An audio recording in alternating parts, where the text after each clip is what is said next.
Olá, sejam todos bem-vindos a mais um vídeo do canal. Hoje nós vamos dar continuidade ao estudo de Ressurreição e Vida de Ivone do Amaral e de Tolstói, da FEB Editora, da nossa leitura coletiva que estamos fazendo. E hoje venho comentar com vocês sobre o conto 4. Para quem não sabe, nós estamos fazendo uma leitura coletiva desse livro.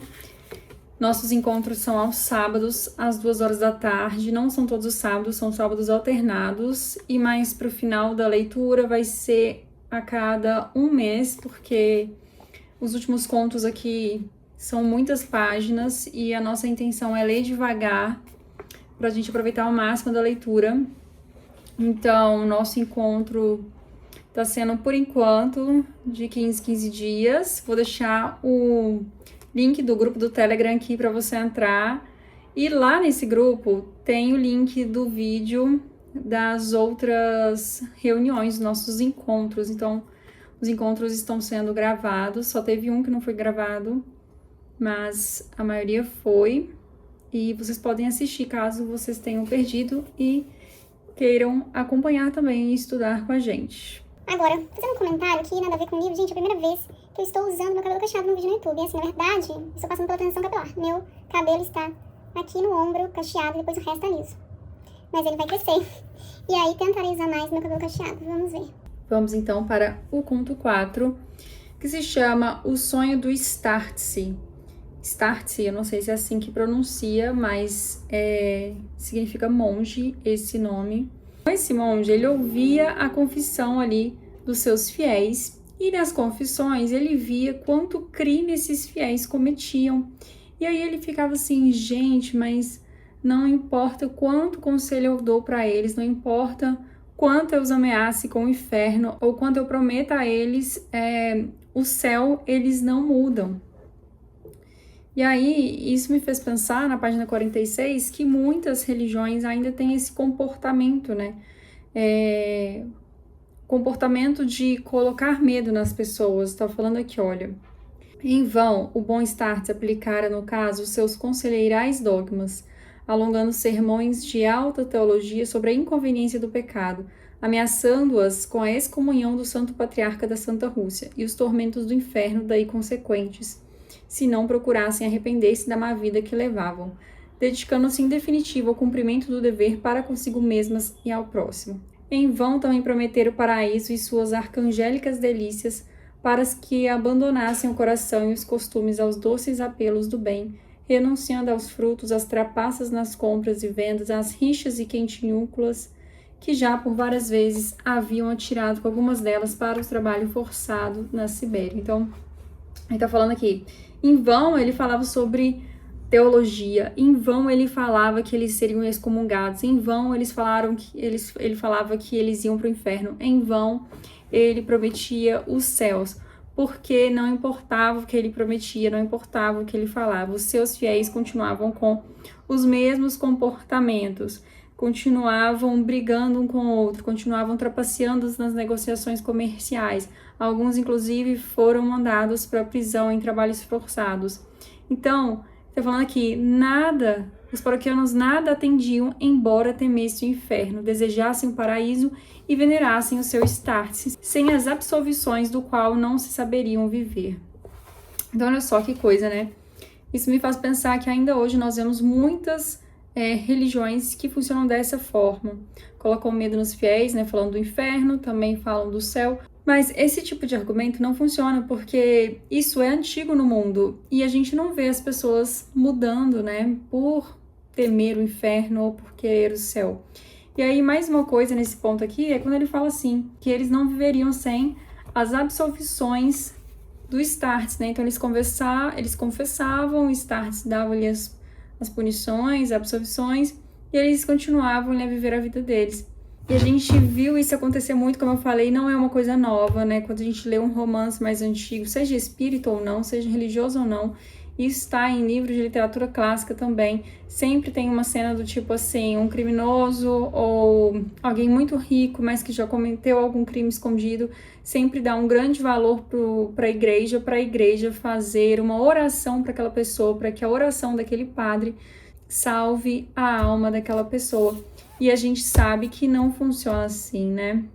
Com o Espiritismo a gente aprende que Jesus não salva ninguém. Na verdade, Jesus vem para nos ensinar a como salvarmos a nós mesmos. Através dos ensinos dele, a gente consegue se salvar.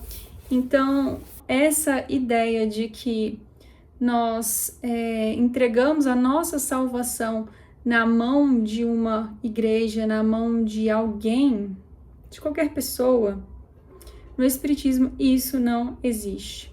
E aí uma outra coisa interessante, que eu até fiz uma anotação aqui, é na página 47, tá escrito assim: no entanto, os céus nunca se apressam a nos descerrar os véus das suas revelações. E um dos motivos de tal demora é que aqueles que além vivem, fora das atrações do globo, e dirigem espiritualmente a humanidade, permanecem no eterno hoje, agitam-se na eternidade do momento presente, ao passo que o homem sofre a angústia das horas, dos séculos e dos milênios.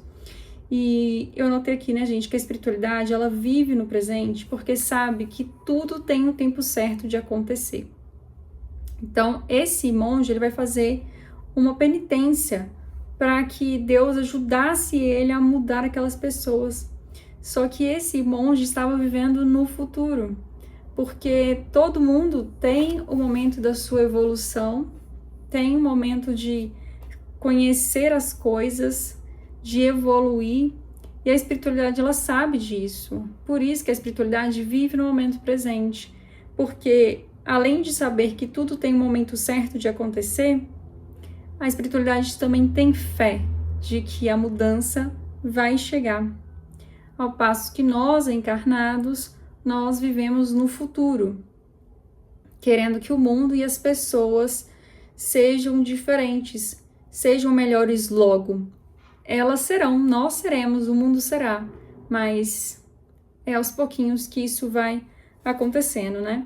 Então esse monge, então, ele decide fazer essa penitência, e depois de 1 ano dessa penitência, um certo dia ele vai dormir e mal ele cai no sono, ele já enxerga um anjo, né? Porque ele acreditava em anjo, então Tolstói usou essa palavra aqui. Ele enxerga um anjo que o pega pela mão e leva para o espaço. E aí, eu não sei se eu já comentei nos vídeos dos outros contos, mas eu estou achando esse conto, esse livro, ótimo para os iniciantes no Espiritismo, porque aqui explica muita coisa, assim, do início, muita coisa básica. E aí, uma das coisas que eu acho interessante, por exemplo, é que quando ele é levado, assim, para o espaço, ele fala assim: a gente está no céu? E aí o anjo fala assim: estamos no céu. E aí o monge fala: mas onde que estão os anjos, os querubins, os arcanjos, os santos? E aí essa entidade que levou ele fala o seguinte: este aqui é o trono do eterno, o universo sideral.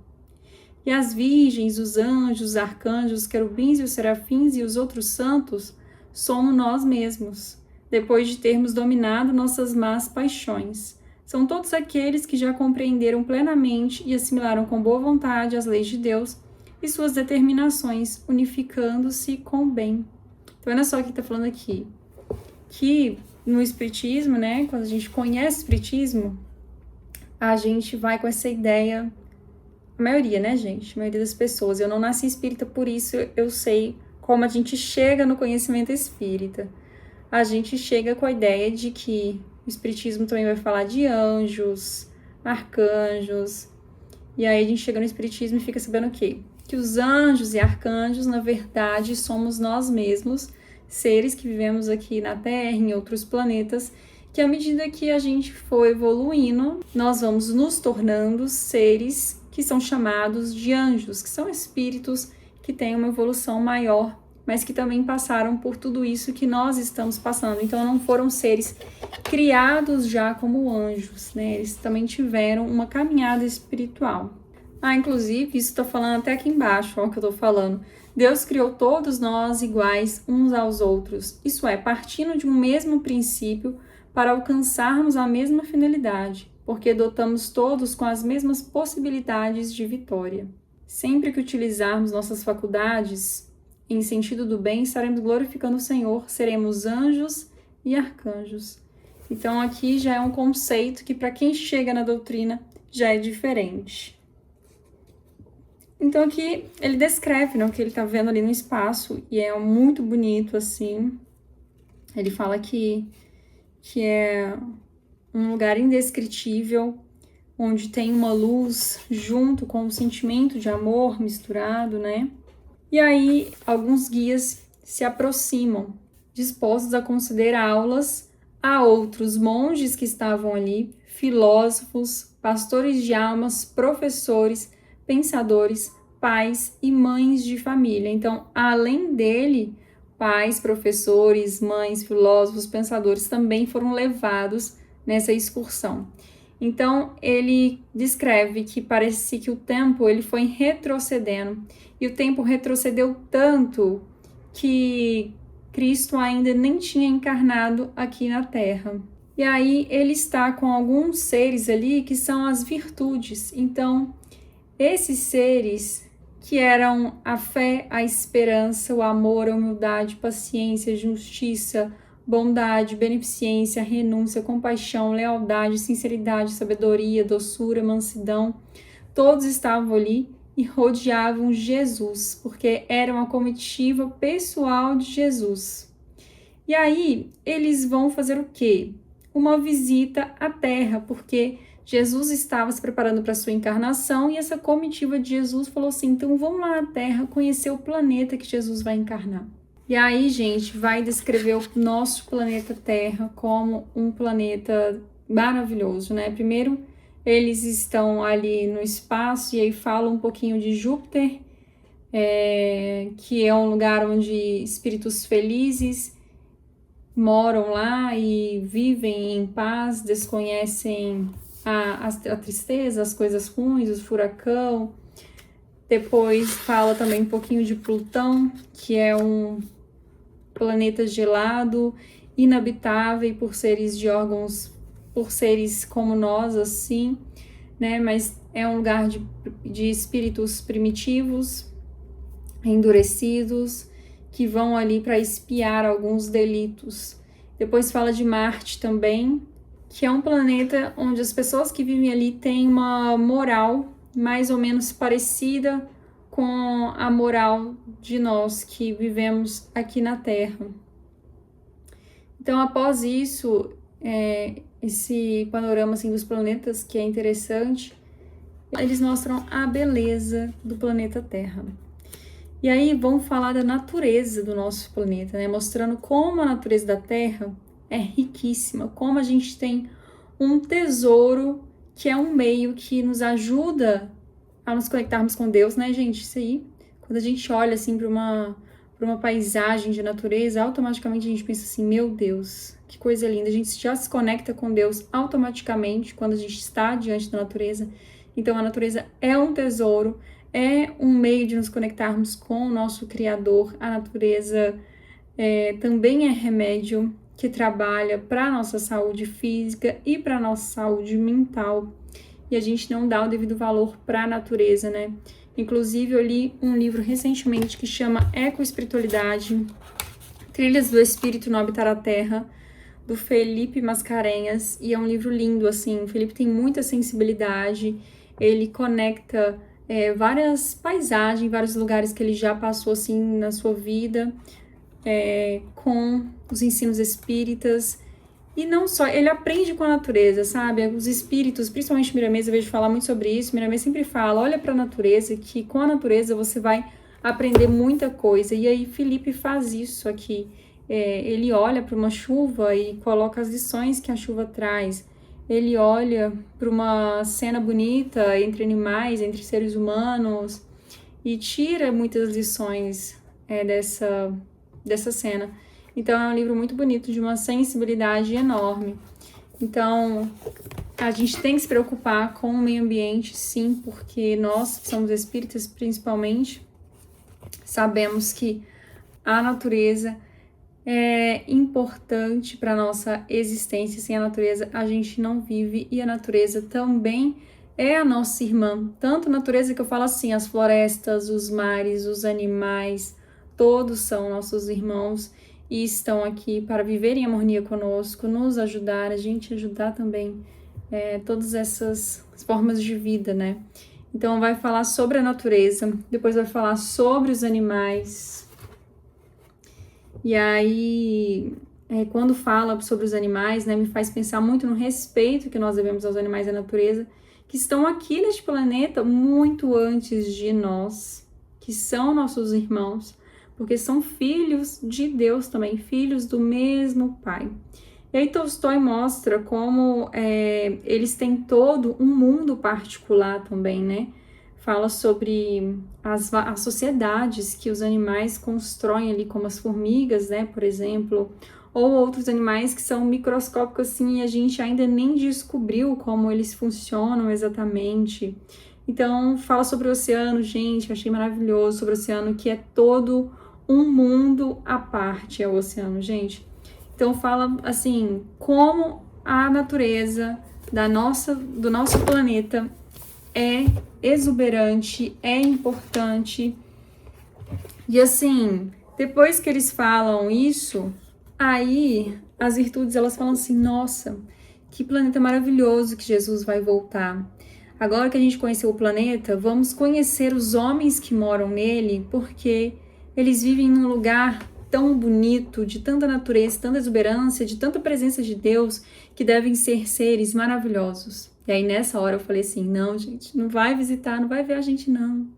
Vê só a natureza, gente, não vai ver a gente não. Aí eles foram ver os seres humanos. E aí eles ficaram chocados. Eles ficaram bobos de ver que os seres que estavam encarnados no meio de tanta exuberância eram seres tão atrasados que cultivavam o egoísmo, a inveja, matavam um ao outro, a cobiça.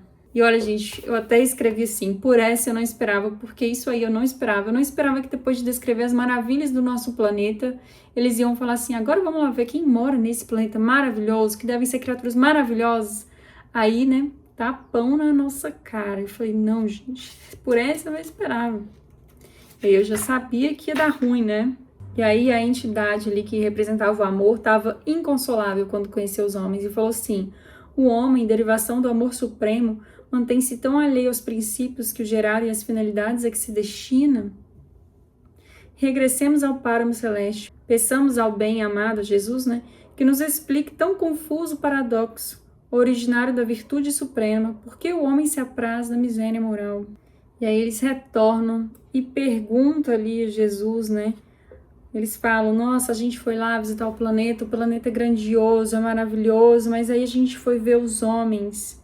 E aí Jesus falou assim, não vos aflijais, por isso mesmo descerei até eles, para ensinar-lhes os códigos do reino dos céus. Não são maus, como tendes julgado, são apenas ignorantes, crianças que crescem, almas vacilantes em trabalho de evolução, necessitadas de educação. Hão de evolver, mas sua evolução será a obra dos séculos. Ensinar-lhes-ei a verdade contida em minha doutrina, a doutrina que aprendi de meu Pai. Mostrar-lhes-ei com exemplos o caminho certo que deverão trilhar para se tornarem dignos de retratarem a imagem e semelhança do Altíssimo. Amá-los-ei até o sacrifício para que aprendam que no amor é que se encontra toda a ciência da vida. Dar-lhes-ei a minha doutrina, que os educará para o reino de Deus através dos séculos, pois essa é a missão de que fui investido. Vós ireis comigo, e o meu evangelho e os meus atos falarão do vosso valor e da vossa beleza diante de Deus. E quando eu regressar para meu Pai, após deixar com eles os meus ensinamentos, possuirão possibilidade de vos compreenderem e agasalharem em seus corações, pois eu sou o caminho do amor, da verdade e da vida eterna. E aí, nesse momento, né, o monge vai retornando ali, vai acordando, e aí o anjo fala assim com ele, olha, como você vê, Jesus deixou os princípios para a redenção do gênero humano quando habitou a terra com a sublime missão de mestre e educador conferida pelo próprio Senhor de todas as coisas, o que é muito significativo. Ninguém, portanto, e tampouco os teus paroquianos, será honesto e virtuoso sem conhecer e assimilar aqueles princípios exarados no Evangelho deixado por Jesus. Reeduca, pois, as tuas ovelhas sob rigorosos programas cristãos, sem mesclas de enxertias humanas, pois conheces bastante a doutrina do Senhor para igualmente te investires de uma missão junto dele como seu servo e colaborador. Em vez de discursos teológicos que não entenderão, alfabetizas, pois são ignorantes, e a ignorância arrasta a delinquência. Em vez de prometer-lhes castigos e desgraças futuras, nas quais nem tu mesmo acreditas, porque sabes que Deus é a suprema bondade, sê tu primeiro virtuoso diante delas, com exemplos excelentes, provando que o homem poderá sim atingir o ideal de honestidade sobre a terra, visto que, como criatura de Deus, possui faculdades que o impelirão à heróica escalada do bem. Em vez de prometer um céu duvidoso a eles, ajuda eles a descobrir o céu na própria consciência, com o cumprimento do dever.